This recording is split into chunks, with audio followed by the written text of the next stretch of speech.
दोस्तों, पिछले कुछ दिनों में आपने देखा होगा कि संसद के अंदर टीवी न्यूज में, सोशल मीडिया पर हर जगह वंदे मातरम को लेकर बहस चल रही है।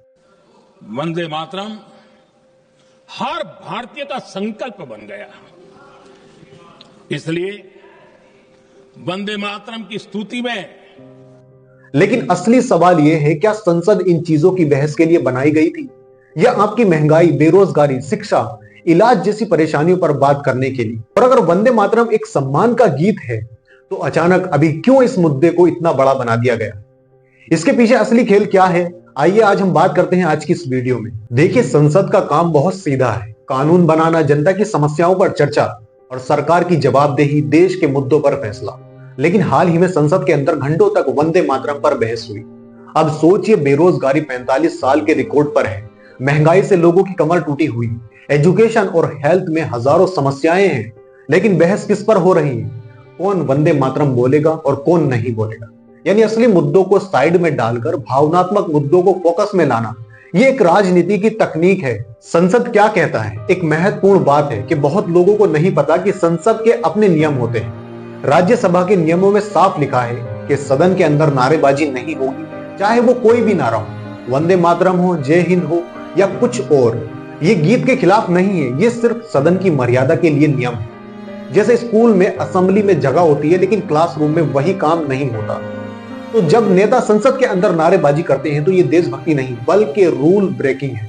मोदी जी ने संसद के अंदर सवाल उठाया कि वंदे मातरम हर किसी को बोलना चाहिए। वंदे मातरम हर भारतीय का संकल्प बन गया।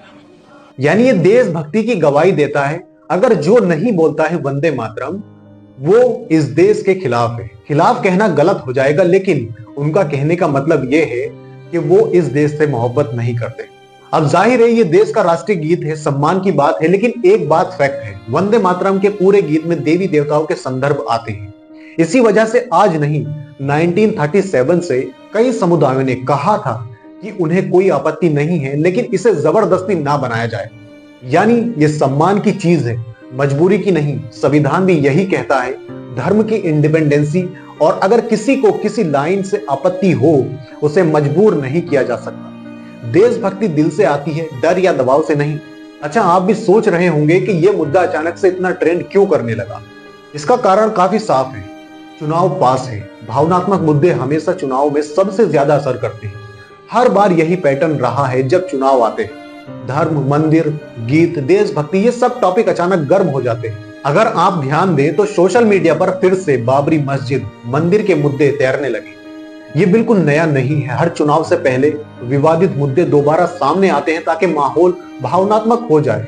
बंगाल का चुनाव जैसे आप जानते हैं कि बंगाल में धार्मिक राजनीतिक पोलराइजेशन ज्यादा काम करता है, इसलिए ये मुद्दा वहां ज्यादा ऑक्सीजन पाता है। राजनीति में इसे कहा जाता है इशू मैन्युफैक्चर, यानी मुद्दा खुद बनाया जाता है, फिर उसे हवा दी जाती है, फिर लोग उसी में उलझ जाते हैं। असली समस्या से ध्यान हटाना, और सबसे बड़ा कारण है जब सरकार पर महंगाई, बेरोजगारी, शिक्षा, हेल्थ पर सवाल बढ़ जाते हैं, तब भावनात्मक मुद्दे उठाए जाते हैं। ये टेक्निक दुनिया की हर पॉलिटिक्स सरकार इस्तेमाल करती है। तो दोस्तों, बात सिर्फ इतनी है कि वंदे मातरम एक सम्मान की चीज है, हमारी संस्कृति का हिस्सा है, हमारी आजादी की लड़ाई का प्रतीक है। लेकिन जब इसे राजनीति का औजार बनाया जाता है, संसद की मूल बहसों को किनारा कर दिया जाता है और इसे चुनावी मुद्दा बना दिया जाता है, तो समझ जाइए ये देशभक्ति नहीं है, ये एक एजेंडा है। आपका ध्यान असली समस्याओं से हटाना, यही पूरी रणनीति है। 1937 में इंडियन नेशनल कांग्रेस ने कोशिश की थी कि पूरा वंदे मातरम गीत सरकारी कार्यक्रमों में इस्तेमाल किया जाए, लेकिन समस्या यहां आई। वंदे मातरम का पूरा गीत, जिसे बंकिम चंद्र चट्टोपाध्याय ने लिखा है, में कई जगह देवी की स्तुति है। कुछ समुदाय ने कहा है कि हमें राष्ट्र से कोई समस्या नहीं, हमें गीत के पहले 2 अंतरों से भी कोई समस्या नहीं, लेकिन पूरे गीत को अनिवार्य बनाना हमारे धार्मिक नियमों से टकराता है, इसलिए इसे जबरदस्ती ना बनाया जाए। 1937 में विवाद गीत के खिलाफ नहीं था, बल्कि पूरे गीत को सभी पर थोपने की कोशिश के खिलाफ था। 1950 में संविधान सभा ने यह फैसला लिया कि वंदे मातरम राष्ट्रीय गीत होगा, लेकिन सिर्फ पहले 2 अंतरे, क्योंकि ये देशभक्ति वाले हैं, इनमें धार्मिक संदर्भ नहीं है। इसलिए संविधान सभा में एक समझौता किया, वंदे मातरम हमारा एक राष्ट्रीय गीत होगा, लेकिन किसी को भी इसे जबरदस्ती बोला नहीं जाएगा। इसका मतलब है कि जिसे सम्मान के तौर पर बोलना है वो बोले, जिसे धार्मिक कारण से दिक्कत है वो ना बोले। कोई मजबूरी नहीं है, कोई सजा नहीं। लेकिन अब सवाल उठता है, क्या ये इस्लामिक नियमों के खिलाफ है? सीधी बात है कि इस्लाम में किसी देवी देवता की स्तुति करना इबादत के खिलाफ माना जाता है, क्योंकि सिर्फ पूजा एक अल्लाह, एक ईश्वर की हो सकती है। इसलिए जब वंदे मातरम के पूरे गीत में देवी देवताओं का उल्लेख आता है तो कुछ मुस्लिम विद्वानों ने कहा पूरा गीत पढ़ना या गाना हमारे मजहबी नियमों के खिलाफ है। लेकिन पहले दो अंतर है जिनको संविधान ने राष्ट्रीय गीत बनाया है, उनमें कोई धार्मिक संदर्भ नहीं है।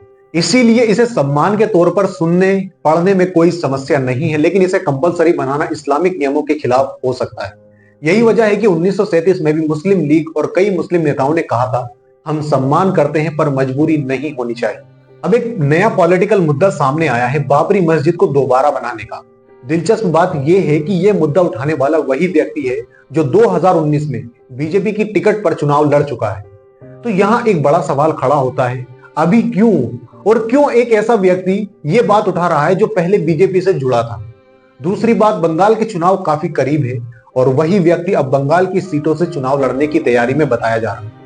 तो शक यहां पैदा होता है कि क्या ये पूरा मामला सिर्फ एक इलेक्शन स्ट्रेटेजी है? क्या इसका मकसद ये है कि कोई ऐसा चेहरा लाया जाए जो वहां मुस्लिम वोट को बांटे और इसका सीधा फायदा बीजेपी को हो?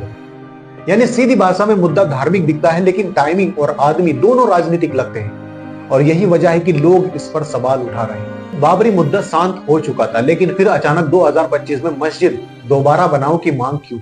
टाइमिंग खुद कंट्रोवर्शियल है क्योंकि चुनावी साल शुरू हो चुका है। मुद्दा उठाने वाला व्यक्ति पहले बीजेपी का उम्मीदवार है जिसने आवाज उठाई है, वह 2019 में बीजेपी के टिकट पर चुनाव लड़ चुके हैं। अब वही व्यक्ति मुस्लिम अधिकारों की बात कर रहा है। यह पॉलिटिकल शिफ्ट नेचुरल नहीं लगता। ऐसा लगता है कि उन्हें एक खास रोल दिया गया है, वोट काटने वाला। बंगाल चुनाव की टाइमिंग ये सबसे बड़ा क्लू है। बंगाल में मुस्लिम वोट समथिंग 30% से भी ज्यादा है। वहां हर चुनाव में मुस्लिम वोट किस ओर जाएगा ये पूरा रिजल्ट तय करता है। जिस व्यक्ति ने बाबरी पर आवाज उठाई है वही अब बंगाल की सीटों पर चुनाव लड़ने की बात कर रहा है। राजनीति में यह संयोग कभी संयोग नहीं होता। टाइमिंग बिल्कुल चुनावी इंजीनियरिंग जैसी दिखती है और जाहिर सी बात है, अगर कोई नया चेहरा मुस्लिम वोट बैंक में उतरता है तो वोट बटेंगे। सीधा फायदा बीजेपी को मिलेगा क्योंकि एकजुट वोट बैंक टूटने से बड़े खिलाड़ी को ही फायदा मिलता है। इसीलिए लोग कह रहे हैं कि ये इशू नहीं बल्कि मिशन है। मुस्लिम नेताओं का अचानक एक्टिव होना, कई छोटे मुस्लिम नेता, यूट्यूबर्स, एक्टिविस्ट अचानक बाबरी मस्जिद पर बात करने लगे। ये नेचुरल वेव नहीं लगता बल्कि कोऑर्डिनेटेड नैरेटिव जैसा दिखता है। बाबरी के मुद्दे को फिर से उठाना कानूनी रूप से विवादित है। सुप्रीम कोर्ट का फैसला फाइनल है, जहां मंदिर बन रहा है वहीं बनेगा। मुस्लिम पक्ष को 5 एकड़ अल्टरनेटिव जमीन दी गई, फिर पुरानी जगह पर मस्जिद दोबारा बनाने की मांग करना खुद कानूनी रूप से विवादित है। अगर किसी को पता है कि यह लीगल रूप से मुमकिन है फिर भी मुद्दा उठाया जा रहा है, इसका मतलब मुद्दा धार्मिक नहीं, सिर्फ राजनीतिक है और ये बीजेपी की पुरानी स्ट्रेटेजी से बिल्कुल मैच करता है। अब इसे देख लो, 2014 में लव जिहाद, 2019 में एनआरसी प्लस सीएए, 2021 में हलाल और हिजाब, 2024 में पीएफआई और 2025 में फिर बाबरी। पैटर्न क्लियर है, चुनाव आते ही एक बड़ा धार्मिक भावनात्मक मुद्दा लाया जाता है। विपक्ष को डिफेंसिव मोड में डालने की चाल। जैसे ही ये मुद्दा उठता है, विपक्ष बोले तो मुस्लिम अपीजमेंट का ठप्पा, चुप रहे तो मुस्लिम खिलाफ का टप्पा। यानी ये मुद्दा विपक्ष को ट्रैप करने के लिए भी इस्तेमाल हो सकता है। आर्टिकल 25 कहता है हर व्यक्ति को अपने अंतरात्मा यानी कॉन्साइंस के अनुसार धर्म मानने से इनकार करने और धार्मिक प्रथाएं अपनाने की पूरी आजादी है। अगर कोई चीज आपकी धार्मिक मान्यता के खिलाफ है तो कोई सरकार, संस्था, स्कूल, नेता आपको मजबूर नहीं कर सकता, क्योंकि अंतरात्मा का अधिकार सबसे ऊपर है। यही आर्टिकल वंदे मातरम कंपलसरी नहीं हो सकता है, वो भी सपोर्ट करता है। और इसी तरह से आर्टिकल 19, इसमें लिखा है हर नागरिक को बोलने और अपनी राय व्यक्त करने की आजादी है। सुप्रीम कोर्ट ने कहा है कि अगर बोलने की आजादी है तो ना बोलने की भी आजादी है। मतलब किसी गीत को बोलने के लिए मजबूर नहीं, किसी नारे को बोलने के लिए मजबूरी नहीं, कोई स्लोगन थोप नहीं सकता, चुप रहना भी अधिकार है। तो जब हमें संविधान अधिकार देता है हर चीज का, तो हम क्यों किसी के दबाव में रहें? और इतने सारे मुद्दे मैंने आपको गिनवाए हैं, तो आप इससे अंदाजा लगा सकते हैं कि ये डायरेक्शन कहां जा रही है। मैं चाहता हूं कि आप अपनी राय कमेंट में जरूर दें। Thank you.